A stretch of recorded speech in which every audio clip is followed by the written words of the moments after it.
Hi! In front of me is VIVO Y36 and today I would like to show you how you can add passwords to Google Passwords Manager. Firstly, open Settings, scroll all the way down and access Accounts. Then click on this gear next to Google under Autofill service and tap on Google Password Manager.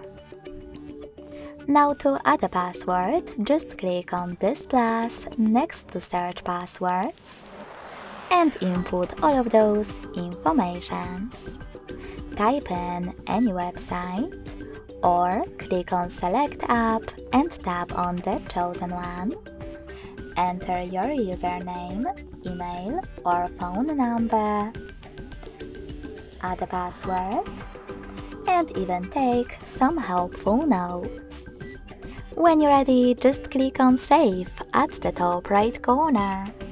So when I do that, as you can see, my password was successfully added.